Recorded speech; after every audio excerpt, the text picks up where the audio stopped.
এই জায়গা কারোর নিজস্ব সম্পত্তি নয়, এই সম্পত্তি সবার। যে কোনো ব্যক্তি, সবচেয়ে বড় কথা আমার বাড়ির পাশের, তাতে করে আমার অনেক ভালো লাগতেছে, অনেক গর্বের বিষয় জিনিসটা। আমার বাবার নাম হয়েছে নরেন্দ্রচন্দ্র সাহা, আর ওনার নাম হয়েছে মাখন শাহ, মানে পাশাপাশি বাড়ি। আর এই দিক আছে সীতানাথ শাহ, আমার জেঠা। মানে এরকমভাবে আমরা একসাথেই চলাফেরা করতাম। 1947 সালে দেশভাগের সময় ত্রিপুরার নুরুল ইসলামের সাথে বাড়ি বিনিময় করেন ব্রাহ্মণবাড়িয়ার মাখনলাল সাহা। সেই মাখনলাল সাহার ছেলে মানিক সাহা এখন ত্রিপুরার মুখ্যমন্ত্রী। তিনি মুখ্যমন্ত্রী হওয়ার পর জানা গেল এক মজার তথ্য, এখনো মাখনলালের নামেই বিদ্যুৎ বিল আসে ব্রাহ্মণবাড়িয়ার সেই বাড়িতে।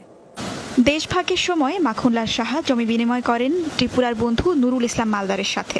প্রিয় বন্ধুর স্মরণে বাড়ির বিদ্যুৎ বিলের মিটারের নাম আর পরিবর্তন করা হয়নি নুরুল ইসলামের। সন্তানদেরও বলে যান নাম অপরিবর্তিত রাখতে, তাই আজও বিদ্যুৎ বিল আসে মাখনলাল সাহার নামেই। আব্বা বলে গেছেন যে মা নামটা মুছবা না, নামটা রেখে দিবা। ও আমার খুব ভালো বন্ধু ছিল, বন্ধু না, ও আমার পরম ভাই, ও আমার ভাই, ও তুমি কখনো এটা মুছবা না, তাই এই নামটা রেখে দিলাম। আমার ভাইয়া মুখ্যমন্ত্রী হয়েছে, আমি গর্বে গর্বিত। আমার ভাইয়া উনি কাছে থাকলে যে আমি ভাইয়া গলায় ধরে বলতাম যে আমার ভাইয়া